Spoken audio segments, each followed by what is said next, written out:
Welcome to the Old Mac Gang podcast, or OMG, a podcast with a panel of longtime Mac Apple users who want to discuss the most relevant apps and services to age-seasoned users.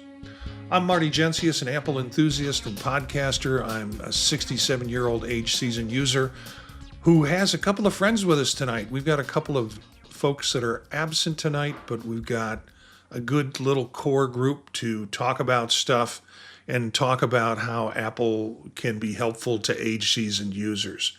Let's see who we've got on the panel tonight. Hey, I'm Chris. I'm 77 for another month or so. Been around the Mac since 1984. Did a lot with Apple user groups in Dallas and Austin, particularly the Apple Core of Dallas and Dallas and the Mac Pack in Richardson, Texas. And I got to work for Apple for 8.5 years and then finished off my career in the San Francisco Bay Area doing IT work at a university there. And I've been retired for the last almost 8 years now here in Tucson. And I've been an Apple enthusiast, of course, from day one. I currently use an M1 Mac Mini, an iPhone 16 Pro Max, a Watch Series 6, and a 9th generation iPad, and lots of Apple services. Hi, I'm Peter. I'm 72, also retired, and I live not too far from the shore of Lake Erie in Ohio, and a little further than Lake Erie is from Gary and Marty, but they're nearby. I'm an avid user of many Apple products and services. I have a current laptop, a current iPad, a current iPhone, a fairly recent Apple Watch, and a load of accessories. I use all of these daily to pursue my current interests, which at the moment are hiking, watching films, enjoying music, and playing with math. Well, we're short Bob this week because he's busy with his Mac user group. The Tucson Mac user group is part of the board, and Gary has tickets for Severance. So when I say Severance, I'm not talking about the Apple TV show. Severance Hall here up in the Cleveland area. And he sent me a couple of pictures, text message pictures of him being there. And, you know, he's a big avid live music fan and likes to do those things. So we'll miss both of those guys, but we forgive them. They've got things to do. And that's going to happen to all of us some of the time. Is there any news that came out this week that really surprised you about Apple or things that you thought were remarkable? Nope. Well, leading into our conversation tonight, I did see something on Mac Rumors today, and I apologize, I didn't have time to actually read the whole article, but a line jumped out at me that Eddie Q at Apple said that 10 years from now, we might not even need iPhones. And so maybe I'll just leave that one hanging in the air for further discussion. Well, there were a couple of things that I saw come across the wire. And you noted, and it's in the notes, that we have the release candidates of the current versions of all of our operating systems. So whether you're in a beta or whether you're not in a beta, we always recommend you, when you see updates coming along, to go ahead and upgrade whatever level you're at in terms of beta or developer beta, or just, you know, with the standard upgrades that come along. But a whole slew of them came out yesterday. And that's because we're headed towards WWDC, and they want to kind of finish off these versions of the operating systems for Mac OS, for iOS, for watchOS. I'm not sure, did tvOS have something come out? I didn't check. But also Vision Pro. Vision OS came out, and they're all what they call release candidates, or the RCs, which are the final releases. Then they'll update those as the final candidate, and or it'll just turn into the final candidate in the near future, so they can start working on the next version. The with Vision OS, it's going to be 3.0. It'll go from the 2.5 that it is now to the 3.0, or at least have that released in time for WWDC, which is the developers conference where people start developing new software based on what they know the operating systems are going to look like. So that's a little geeky probably for most of our crew, but it is helpful to know that if you see those updates come along, it's a good time to perform them. And then I know, Chris, you had mentioned Perplexity. There was an article that came out in the last week because we've talked about AI systems on here, that Perplexity is kind of outperforming the S Lady, and some questions about it. And then, in reference to Eddie Q, the article said that they're looking at possibly layering in Perplexity, some of the chatter was they should just buy Perplexity and build it right in. But it looks like they're going to layer those options in and use those other well curated AIs as part of it. That's what the article was kind of alluding to. That, in particular, they mentioned Perplexity as kind of a platform for them to work with Apple Intelligence. But we'll see. And I don't know, a Comet browser. Somebody wrote that in the notes. Is there a Comet That browser? is that is actually part of Perplexity. There was a rumor they wanted to buy Chrome Yeah. with the Google things that are going on now, and they said it is going to be very similar to how Chrome actually works with Perplexity. Yeah. So, as a browser, there's also the Arc Search browser. So there Right. are other things out there It's a like that. Chromium browser. Yeah. Um, Yeah. Yeah, and I the actually use the Arc browser in lieu of Chrome. I mean, I mainly use Safari, but when I need to use Chrome, I use Arc. And that's how I first heard of Perplexity, because Perplexity is built into that. And, I think, I mean, I think it would be a good choice for Apple to buy Perplexity. I've said that probably before on this Hmm. show.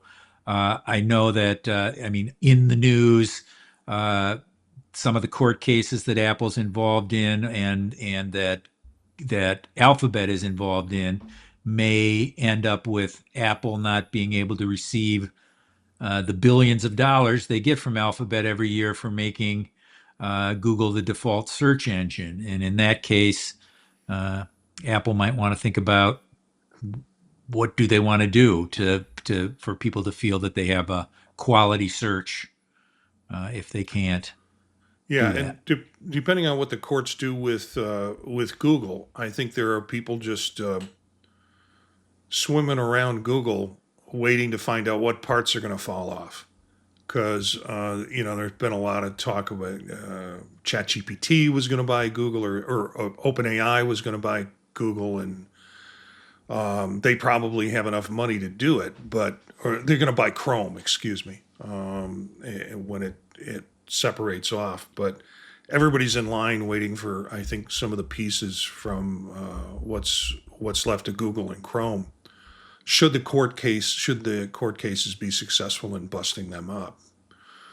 Well, also in the news, and I don't know if it's in the last day or two, but uh, I would expect that somewhere around WWDC or one of the next releases of the operating system, the way that ChatGPT is integrated, you might have the choice of that or Gemini, their artificial Yeah, intelligence. yeah, I Several saw people at that. Apple have mentioned that. Well, my wife on her Android phone, she has the Samsung 21, I think, Galaxy. And when she does Google searches now, it includes Gemini or the option to Gemini Yeah, and in her browser, which, she likes and dislikes. And like me, she likes ChatGPT a lot. But, the other thing about Perplexity that was sort of interesting is they were saying they could now do some of the S Lady tasks.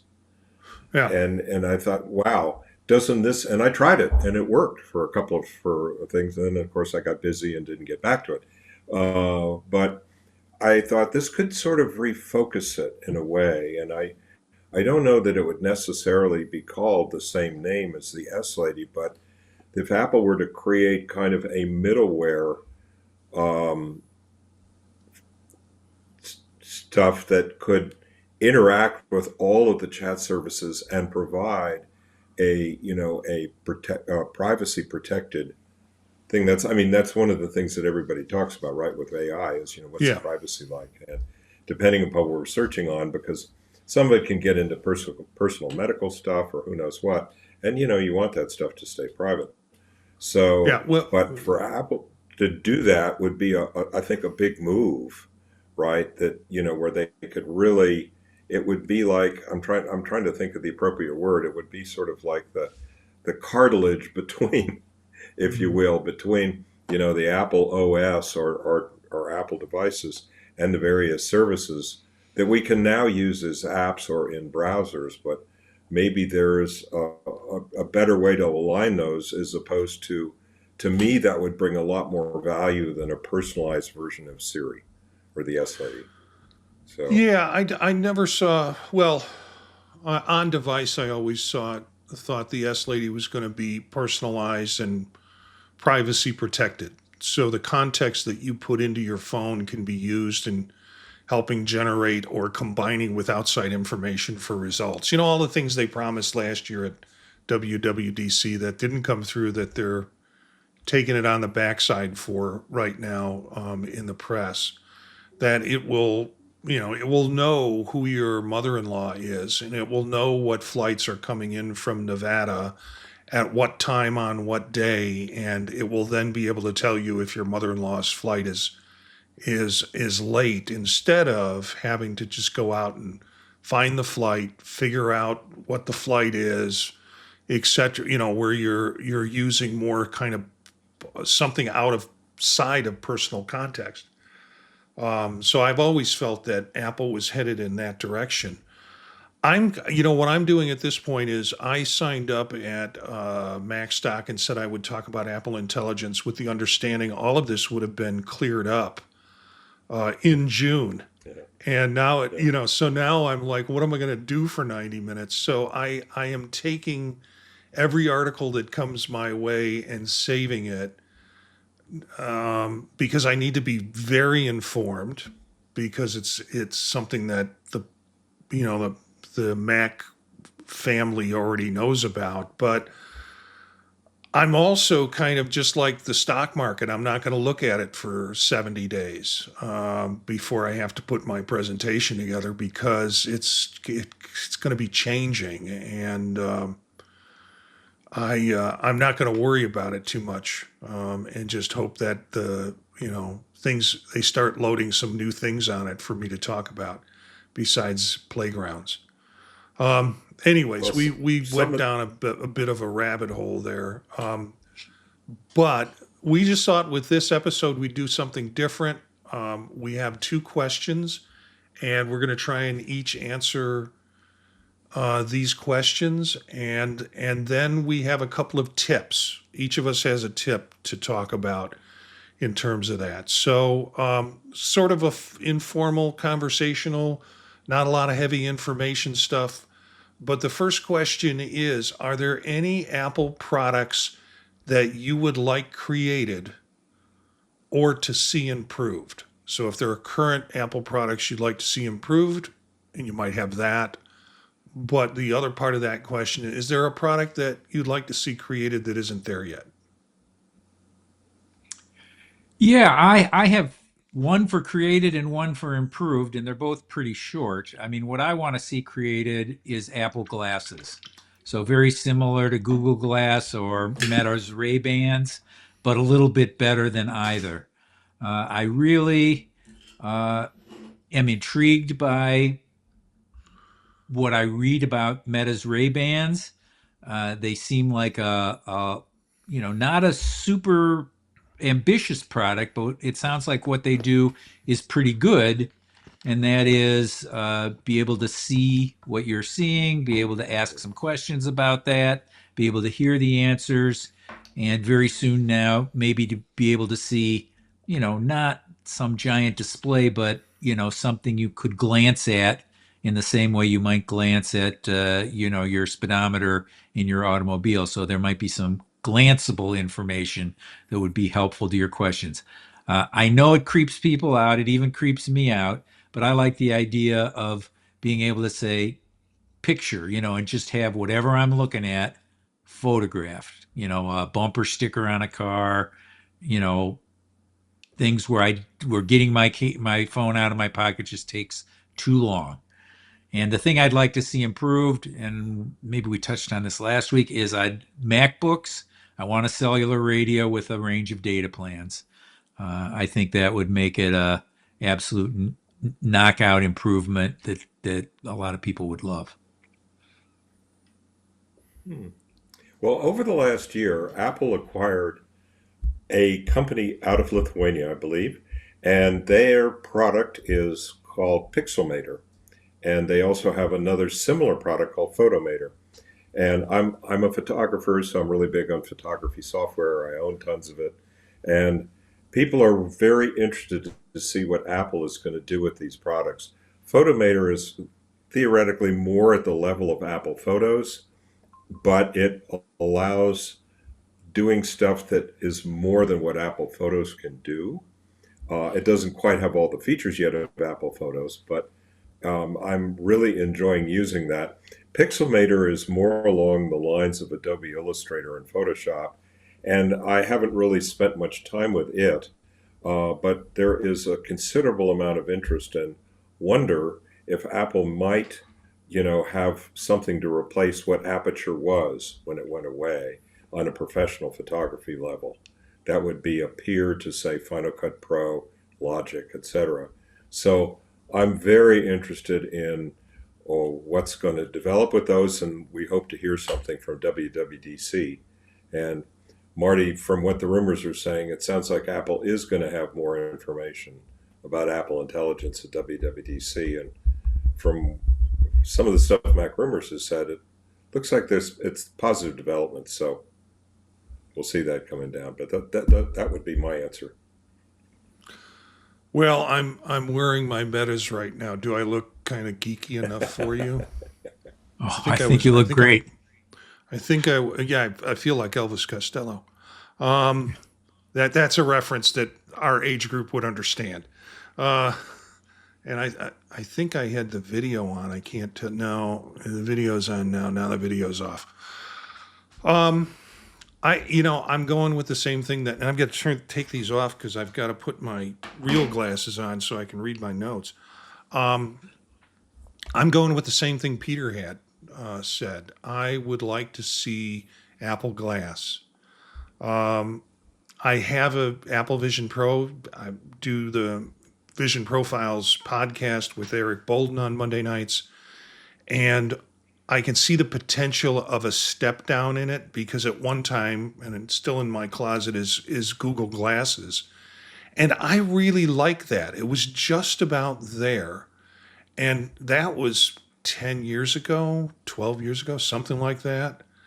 It was quite a ways back. And I thought, knowing what that was like and what the Vision Pro can do, kind of having a pair of glasses that will do that. And I don't think Meta does that. I don't think Meta does it. I don't think Echo does it. I own both of those. I tried to use them in a more functional way. And Echo is pretty good looking at something and telling you what it is. It does a better job with kind of the search and identify than Meta does, but Meta also, Echo doesn't have video, doesn't have a camera built into it, so you can't be shooting pictures or shooting video, but you can with the Meta, and it shoots really good video for a set of glasses, but that's about it. That's about the usefulness of it. And the idea of having projected text on a glass, like on a reflective glass, to be able to read notifications and things like that, I would like to see Apple produce a product line there. not because it's going to be a Vision Pro Lite, because I don't see it as a computing device, but as an information device.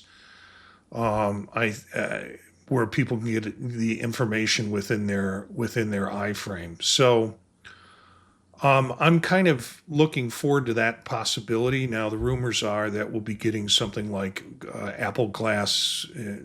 Some people are saying it by the end of the year. I doubt that. But some other folks are saying, well, Gurman is saying either the end of the year or next spring. So he's hedging his bets. So possibly the beginning of 2026, we'll see something like Apple Glass. And I'll get it. And if there's a new version of the Vision Pro that comes out, I'll get that too, because that's sort of where my energy is. The other product that I thought of, and I was hopeful for this, and we're still waiting to hear what Home Hub is, but there's supposed to be a new Home Hub, sort of like a Apple speaker with a display on top of it, typical, similar to Echo Show. I've got an Echo Show in front of me up on the wall, and all it does is give me advertisements. It gives me the time, it tells me the weather, but the rest of it is just consumed with advertisements. And I'm constantly being asked to buy things on it. So I'm getting pretty offended by it. At some point, I might take it down.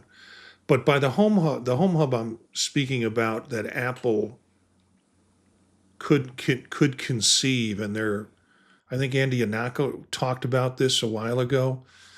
You get a nice, really nice size iPad, like a 15-inch or a 21-inch, and you have a screen, and it can be put up on the wall in multiple places in your household. It's all linked together, and I can have access to my Apple TV movies. I can have access to my podcasts. I can have access to weather. I can have access to if I'm going to cook something and I have one in my kitchen, I can get recipes up and maybe even video directions of how to do it. That device I would be really excited to have. Some of the discussion was if it was created, they'd start with a model that's accessible, and then they'd come out with their pro model the next year, which might be a couple more inches bigger, a higher resolution, and a couple hundred more. And you could literally just kind of move them from room to room if you wanted to have the better display here.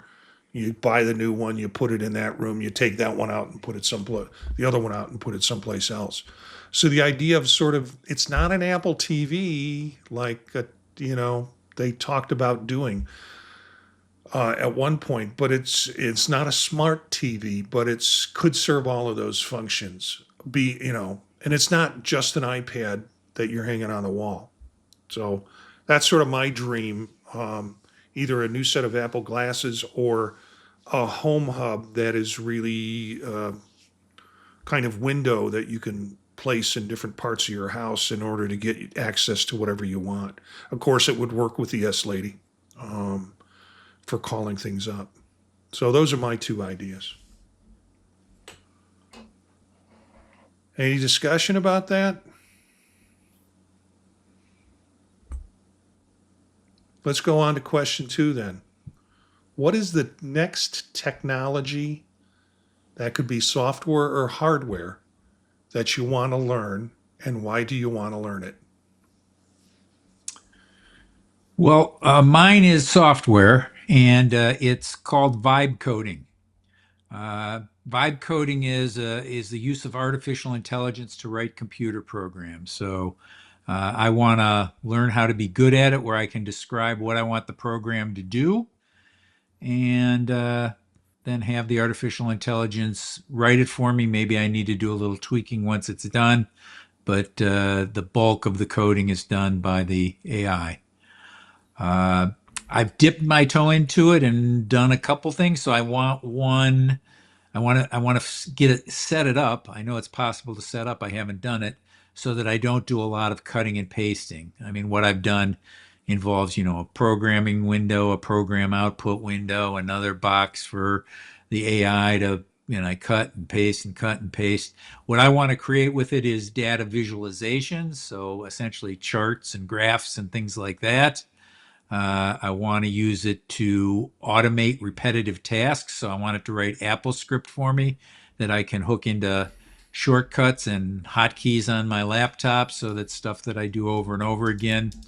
Um, I just can push a button or two. And I also want to use it to create mathematical games and do mathematical experiments. I think it's going to be a lot of fun. Well, my answer, to be a broken record here, is the Apple Vision Pro. I didn't get in on it initially, but I've been following it because most of my old Apple friends in Dallas are using them together and having a ball. Um, I see it very much like the original Laser Rider, which none of us could afford back then, and because it was what, $7,000 or something. But out of that came, really transformative stuff like PostScript and Unicode, which allows the World Wide Web as we know it today, in any number of the world's languages, to function and be interoperative. And I see very much the whole Apple Vision Pro vision of it, that is a future platform. And this is where I think Eddie Q is going with that someday the iPhone will just be part of that device. And, who knows what that'll look like? Is it going to be Apple Glass, et cetera, et cetera? But there are a number of things that have been holding me back. One is the price factor. One is I do get vertigo, so I have to be careful about that. And the other is time.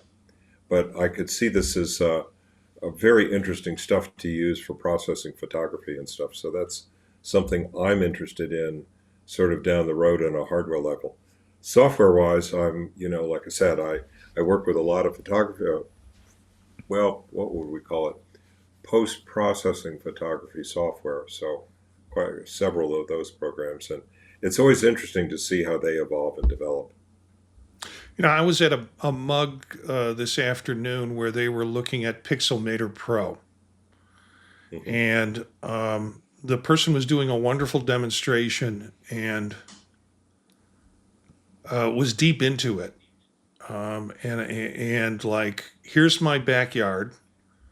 Here's the grass. It doesn't look very good. Well, let's just fix that. And here's a little plastic pipe that comes out of the ground for whatever reason it was. Let's just remove that. And here's a part of a broken trellis. Let's just remove that. And then I thought with a little bit of irony, people complain that people put on Vision Pro headsets and get out of reality. And this person is just like, so if I go to your backyard now, will the pipe still be there or not? The pipe is still there. So who is ditching reality?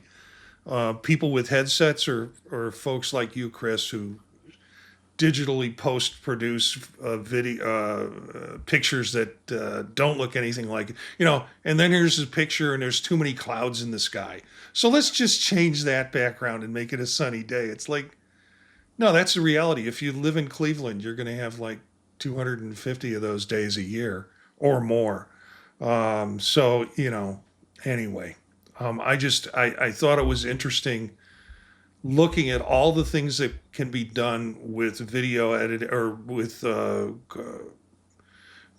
digital editing of pictures that completely change the reality.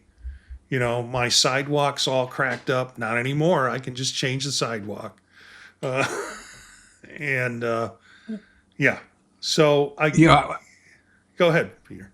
Well, I was just going to say, what is, I mean, I don't want to get into what is reality, but I just think, if I'm in a room and there's a bunch of people and they're clowning around and there's a lot of noise, it's maybe a noisy restaurant, and my wife is there, the only thing I see is her. The rest of the room, she's, the love of my life. So in my reality, messing with the photo to put her in focus, everything blurry, that would be, a reflection of my reality. That's a And reflection maybe of your Chris reality.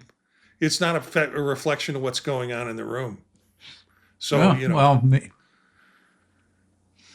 it's Hey, like, the Buddha what are said you it's all an capturing? illusion, right? What do you hmm? capture? What are you capturing with a video of that? Are you capturing your reality only, or are you capturing what's going on in the room? Which Yeah. is real? Well, Well, you could argue both are just as mhm. real. So, So it makes um, an interesting question. If you get a picture of like Winchester Cathedral in England, right, and you change it, or you change take some handrails down, clean up this, oh, there's a crane over there for a new building or whatever, you remove that. Is it still the same place? And yeah, so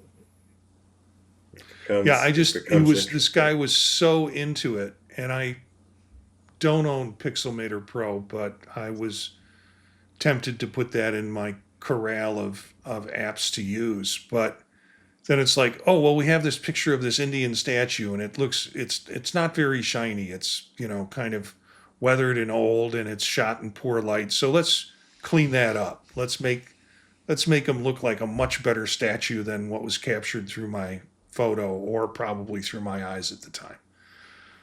Ah, interesting. And that's not to say teaching that stuff is not value. It's just to me, it always raises the question of how much are you really messing with reality when you're doing that. Um, so my next technology is I've been doing Ecamm. That's how we do this show. The video portion of it is through Ecamm. But there's a Zoom integration to it where instead of having you come in on my Ecamm a line, you can come in on Zoom. And that might be better Hmm. for some folks. Now, I haven't learned enough to know what's the quality or resolution that you can come in using it and how to integrate that um, directly with it. I've opened the interface and I've looked at trying to switch that into add that into Ecamm. I will be going to Macstock and there'll be a workshop on Ecamm and Doc Rock will be there, and I'm just that's gonna. And this is the new one of the new pieces of the product is the Zoom integration. So I'm hoping to learn how to do that. How much I'll use it really is kind of independent of what we might be doing or not be doing here. Because if it drops the potential resolution where I can do everything in 4K here now, if it drops it to 1080 or even down to 720p, I'm not sure I want to go there with Zoom. Um, the other thing that has come of question is Ethernet in hotels. Will and I have well, we now each have a router that we're going to he's going to try and use in his hotel where he's out in Vegas, and I'm going on a trip on Monday, and so I will try to plug it into my hotel and play around with it to see if I can get a VPN and faster speed by using the Ethernet connection, which I've never used before in a hotel that I've been in. So it's gonna be a learning piece for me. I don't understand. The next thing is I don't understand. People are crazy about Notion, and I just can't. I've started a couple of times, and it just I don't know how they get to these wonderful end products from the shell that's given at the beginning, and you just do this and do this, and you just build on that, and then they go and here's my wonderful end product. Well, I don't know how to get from that the beginning to the end product, but people are crazy about it, and I think it's a good interface. I mean, it's a good piece of software. It's just something I've said. I guess I should try to sit down and figure this out. But every time I do, it's sort of like, I'm going to go back to my other workflow. But I'm curious about it because people see that as a very valuable thing. And I've always then told myself Final Cut Pro. I own it. It has a whole different sort of language around it than what I've been used to with Adobe products. And I do, some of the video editing with this that goes on YouTube comes through Adobe Premiere. So that's pretty easy for me to do that and get it done quickly. But I kind of feel like I'm a traitor by not delving into Final Cut Pro in some way to learn how to do that. So those are, Final Cut Pro is at the top of the list at one point. Then Notion came along. Then this Ethernet question with my son and with Travels came along. And then Ecamm and Zoom integration came along when I was trying to do that with people who were my son, who was trying to do a show with me from his hotel. And I thought, well, maybe if we do this with Zoom, he doesn't need the bandwidth to get in that he does with Ecamm. So everything gets shifted around. But that's my list of technology, software, and some hardware that I want to learn and why. Okay. Any comments or anything before we go to the next piece? Well, I'm All just right. curious. Yeah. I'm curious for you to discover what hotels have hardwired Ethernet ports in the room, because I mean, I think there's a period when they built those in, and now I think since people don't use them a lot, or I don't hear of people using them a lot, I would imagine the only uh, Ethernet cable they're running is to the Wi-Fi hubs, in the hallways or where, however they space them out. I wouldn't think they'd wire every room. That seems expensive to me, but I'd Yeah. be happy to learn that they all have Ethernet ports. I'd love to use them if they're there and fast. Well, here's the deal. My son says they have an Ethernet port, but it's not turned on. Okay. Where he's at, the hotel that I'm staying in DC, it's not, it's not a high end hotel. It's a nice hotel, but it's not a high end hotel. It is listed in its amenities. It says we have Ethernet ports in the room. Mm. So, what Will says is he can get them to turn it on, but they'll charge them for that.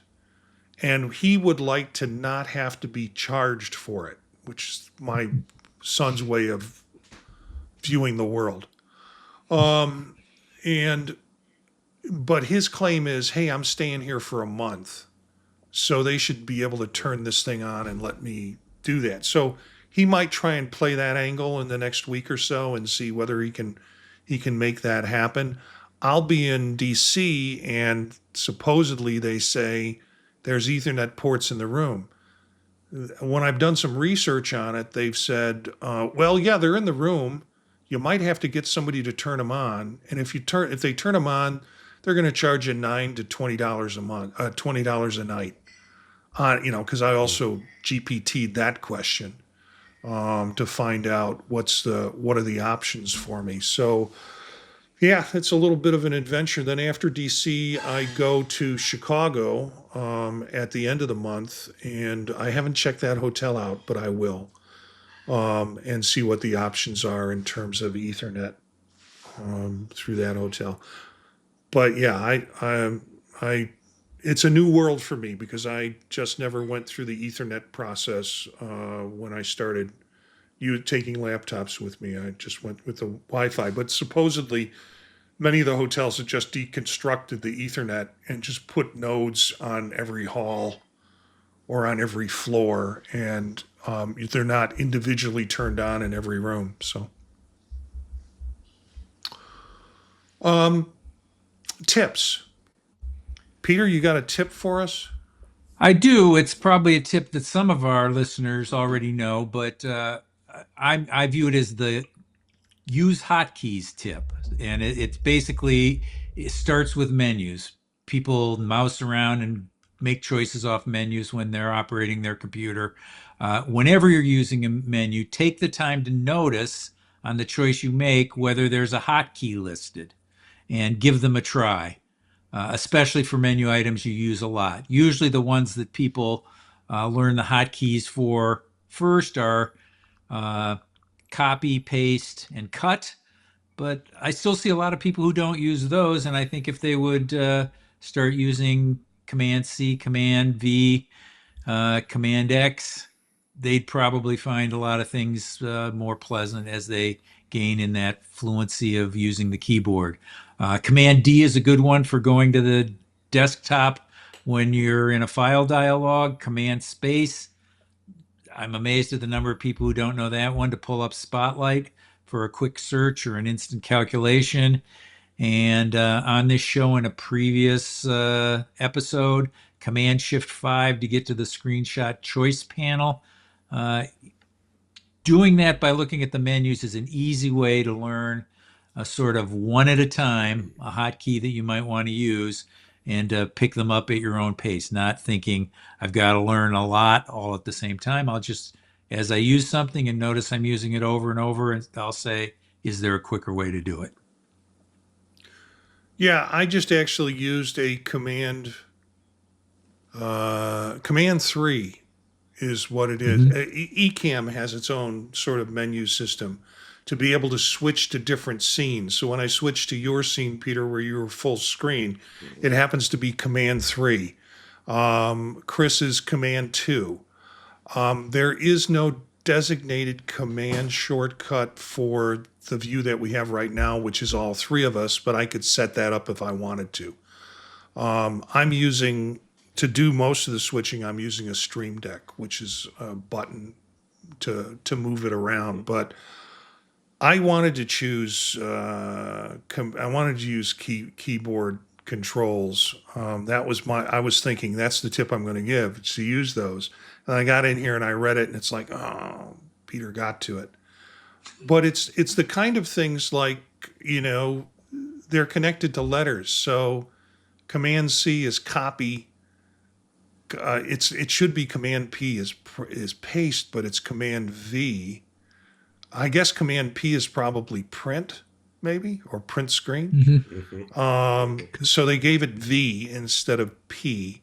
And then Command X is cut, like you're cutting through something, you're Xing something off to move someplace else.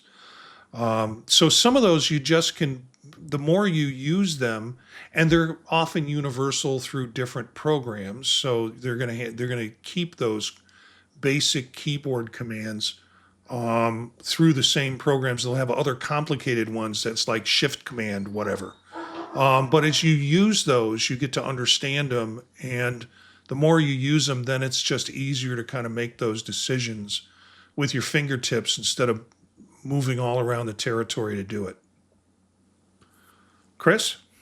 Well, originally Command P was print, and then Command V was used for the V was the inset or insert text character that you would do in proofreading by hand. Right? So okay. you go to a sentence, there's a word left out, you put in, and it looks like a V. A V, and then that signifies that something goes in there. And X was supposed to look like scissors, hence the idea of cut. So that was sort of the initial apologic with Bruce Tognazzini and back in that generation in terms of the Mac interface guidelines that prevailed pretty much across all the OSs now. So that's the history behind that. I recently read something on Reddit that solved a problem that I didn't know I had, but I did. Namely that every time I run a beta update on my iPhone, should I restart right away or not? Same thing with the Mac. Should you restart? Because some of the installers, it's not clear that they do a clean restart. And I thought, well, maybe it helps it out by doing that. Well, what the question on Reddit came at it from a different direction. An engineer was saying, look, you guys keep complaining that your iPhones run hot after you do a system update. And it's a frequent complaint. He said it's by design because there are all sorts of things that go on after you do a system update. There's re-indexing and things get shifted around. And it may even take a couple of hours to a day. And some of these are processor intensive. And when the processor gets hot, the heat sinks push that heat out to the case of the device. And whether it's an iPhone or whether it's a laptop, it gets hot. So And by the way, those processes that happen after an update, if you leave it plugged in for a battery device like an iPhone or even a laptop, it will happen faster. So that's a good idea too. So indirectly, I learned a couple of things on that. And one, not to worry about the iPhone running hot after an update, because everybody thinks, geez, this thing's going to melt down on me. It won't, by the way. It will shut down before it melts down. In a hot car, people frequently see that. Um, and also, is it necessary to really restart after an update? And the answer is no, because it's already got all sorts of things it's doing in the background. Um, and sort of one bonus thought on this that, a lot of us who were sort of geeky, nerdy computer types from the old days, we never turn our computers off because the spinning hard drives were designed to be run all the time. And it would actually provide more wear and tear if you shut them down and turn them off than it would be just to leave them on all the time. And back in the old days, of course, that did consume extra electricity. Not so much anymore because the power saving stuff is such that it's quite minimal. But yeah, I was talking with Gary, who's one of our panelists, and he mentioned that he had shut his machine off in the middle of some other software that we were talking about. And I said, well, why shut it down? I mean, if it's a desktop machine, I just leave it on all the time. I mean, if I went away for a 2 week vacation, maybe I'd turn it off, or, obviously for thunderstorms, if there's lightning nearby and I want to turn it off or unplug the computer or something, that's a different thing. But so that's sort of my tip, or a group of. I'm one of those people who turns their computer off every night. It just feels weird for me to um, leave it running for no reason whatsoever. And it feels like I'm leaving the room and leaving a light on. And I was raised with a mother who was a child in the Depression, and, lights go off when you leave the room. Power goes.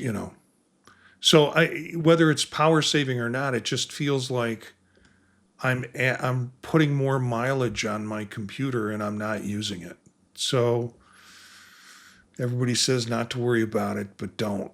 And yeah, and I'm turning it on and off, and that's probably creating more mileage. But um, I don't know, Chris, you got something to add to that? Well, I used to go to the developer conferences back in the day when I worked at Apple and when I worked at Stanford. And, one of the engineers was, you go and listen to these conversations, right, in terms of what you can overhear. And one of the engineers was explaining, with OS 10 being a Unix kernel, it is designed to be left on 24/7. And there are various processes that run at night. Like it knows when it's been idle for a certain amount of time and it'll start various processes.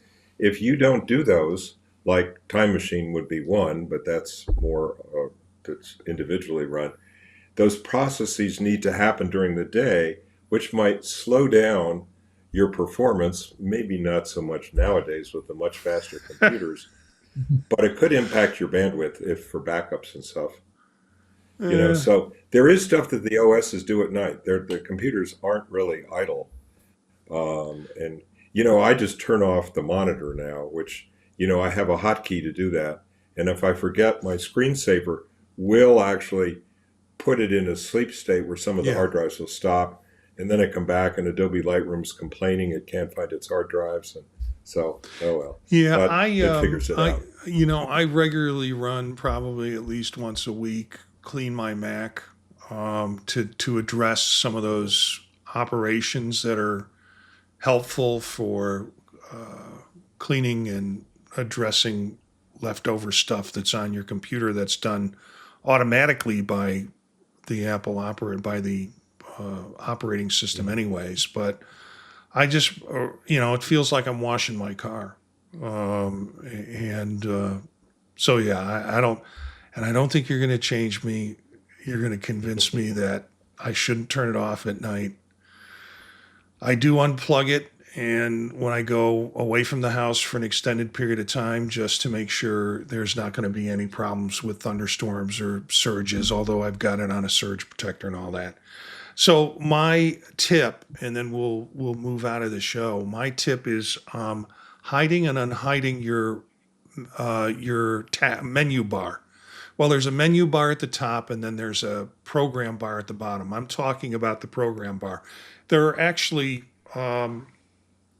ways that you can change the setting to do both of them, but I'm talking about the bar that holds all your applications at the bottom.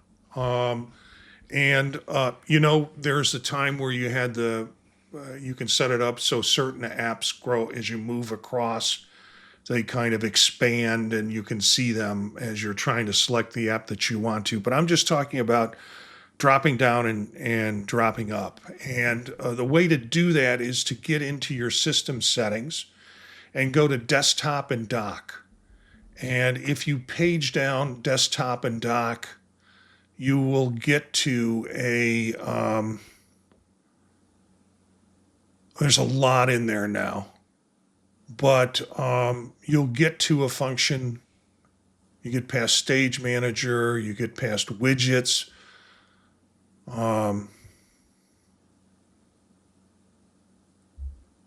And you get the options to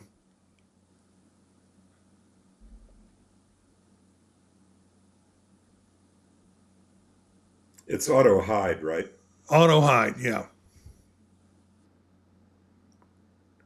Yeah, I do that with the dock, which I run on the left side of the screen. I never got used to it on the bottom because it took up too much room that my desktop publishing apps needed at the bottom of the screen. Yeah, it's near the top. It's a switch that you can switch on and off to automatically hide and show the dock, which is where your applications are, and has other switches on there like animate opening applications, show indicators for open applications. I generally have that. You're looking for those little dots under the applications that are open.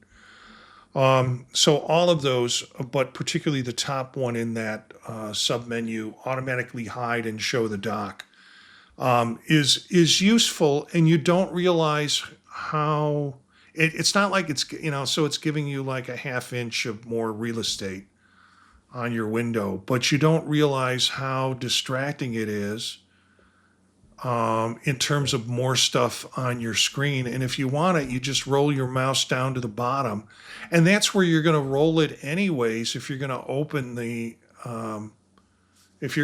application, you're going to have to roll it down there anyways, and it instantaneously pops up, and then you can select the one you want.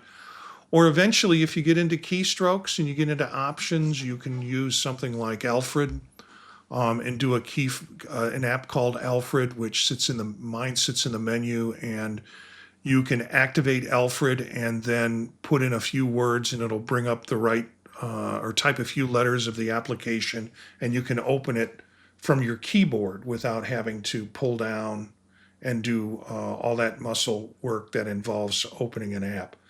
But my tip is to try and play around with that. See what preferences you have. I would say I've always kept my dock open at the bottom, and now I can't figure out why. It might give me an advantage that I can see what app I'm going to where it is on the dock before I pull my mouse down to find it. But a lot of that stuff you wind up remembering where those icons are located in your dock anyways. So that would be my suggestion. My tip is to play around with the location. You can even put the dock along the vertical side if you want to with Mac. There's some pretty interesting stuff that you can do with it. So, any other final messages before the evening finishes out? Okay. Thank you, guys. We'll have Gary and we'll have Bob back hopefully next week, and both of you, if as you can make it. I will be flying in the morning from DC, so I will be able to make the Wednesday night show without a problem. But coming up, MacStock 9 is here for 3 days, July 11th, 12th, and 13th. And it is in Crystal Lake, Illinois, very close to Woodstock. Goes between the two places every once in a while. But it's MacStock, and it's 3 days of training and short little workshops and trainings on all sorts of things that are all Mac. You can go to MacStockConferenceandExpo.com. That's MacStockConferenceandExpo.com, and check out what's available there. And if you choose to come, and I hope you will, you'll get to see Gary and me there, and Bob will be there. And then there are a bunch of other great Apple folks that will be joining us and giving really top-notch presentations. You can use the code PodTalk50 at checkout and save $50. And it's just a great deal. And if you can't make it, because plane tickets and hotel rooms and all that, it adds up, you can look for the virtual ticket, which will be all of those presentations recorded and streamed for you with connections to the content that are part of it. So look for the virtual ticket. That in the past years have run around $99. It's not up now, and I'm not sure what Mike Potter's going to do with that. But if you can't make it, get the virtual ticket this year, and next year you're going to want to make it when we do MacStock. So that's a wrap for this episode. Our next live episode will be Wednesday, May 14th at 9 p.m. Eastern Standard Time on YouTube, where you can watch the crew at youtube.com/@OldMacGang. You can always pick up the podcast or the video later on if you missed the show. Please share this with your friends and other folks who might be interested in some great simple tips and ideas to use on their Macs and Apple products. Our music bed is by Philip Gross, Marrakesh, courtesy of the Free Music Archive. More information about this podcast and others can be found at thepodtalk.net. Thepodtalk.net is the website. Thanks to the group, Chris and Peter, Bob and Gary. Hope to see you next week, both out for the night, but with us in spirit. Thank you for being part of the Old Mac Gang, and we'll see you next time.